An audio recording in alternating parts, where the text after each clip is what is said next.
Welcome back from lunch. I'm Beth Diffley, a corporate and securities partner and the co-lead of the ESG working group at Faegre Drinker, Biddle & Reith, a law firm here in town. At Faegre Drinker, we are focused on understanding our clients' priorities, bringing them fresh ideas that work, and delivering excellence without arrogance. We believe that our core values of justice, equity, diversity, inclusion, and commitment to our community is critical to developing our people to their best selves and serving our clients with excellence. Faegre Drinker is proud to sponsor GPLEX again this year, and I'm looking forward to a very informative session about the Page Diversity Supplier Program, which connects local and diverse businesses to regional anchor partners. Page is an innovative and common sense solution that is achieving results. And this afternoon's panel provides all of us, this group of change makers, to learn and be inspired to apply lessons and facilitate innovative solutions. Janelle Lawrence, the director of Page, will moderate the panel. Before joining the Economy League, Janelle spent 15 years in procurement and supplier diversity industry with her roles as a procurement specialist at the Federal Reserve Bank, global supplier diversity manager at AstraZeneca, and the diversity and supplier lead at the Chemours Company.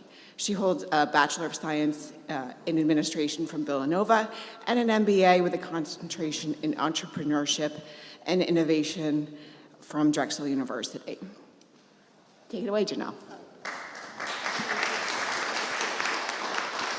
Janelle Lawrence, and I'm the director for the PAGE program at the Economy League.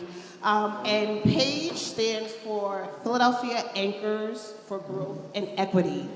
And PAGE, really what we do, and I have my colleague Kenyatta right here in the front, we work with our Philadelphia anchors. So think about it as our EDs and our MEDs. So CHOP, Jefferson, Independence, Temple, Drexel, Penn Medicine.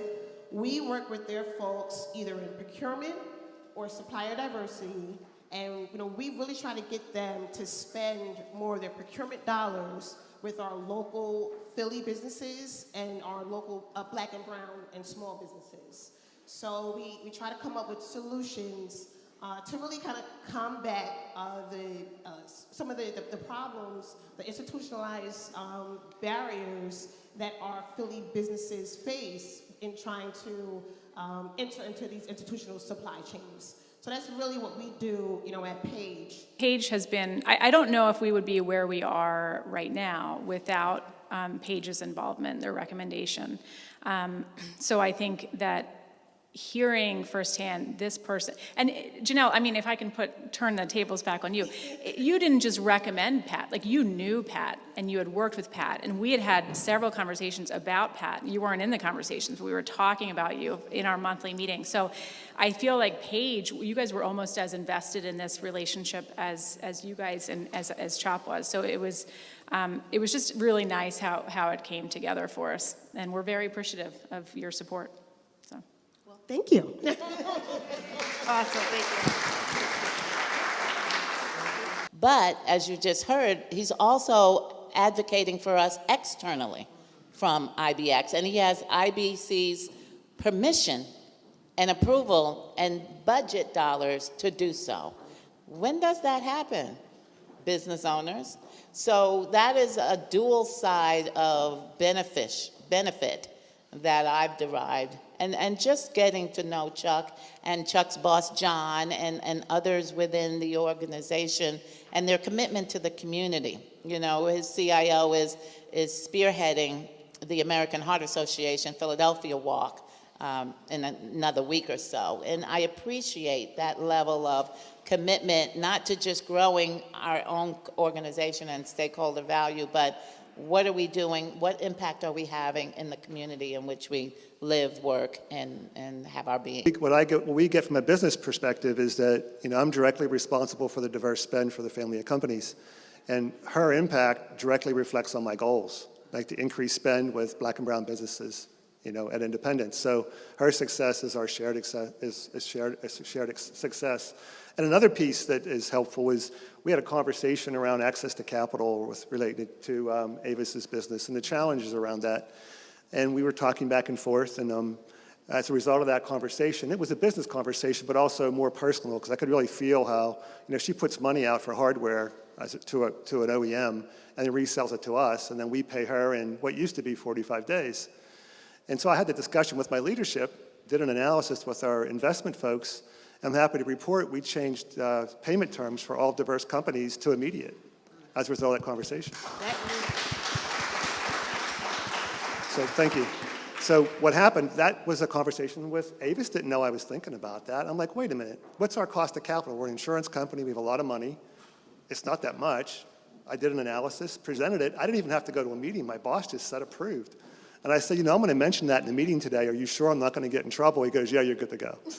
Political capital building internally. Yeah. He's always thinking, always looking for ways, not to just support me, but to support all of us. And so I just can't thank him enough. When we had that conversation about access to capital, it doesn't matter that I've been out here 36 years and that I've got a proven track record, et cetera. It doesn't matter. We're still not in the bro game of capital markets. Nobody's knocking on my door with a $25 million check. It hasn't happened yet. And so, that exit sign is starting to glare a little closer to me. I've been out here 36 years. I can't do this forever. And so where's the capital going to come to acquire, to partner, to align with other companies, to groom the successor, to be able to, open the cage and let the little bird fly on out on its own. So Chuck came to me and he said, we have an investment group. I'm going to introduce you to the head of the investment group. And they did. And the investment group and I and my team, we worked for a couple of months, and they are there ready to help spur any kind of acquisition activity that we want to engage in. So again, just totally different, totally different kind of support.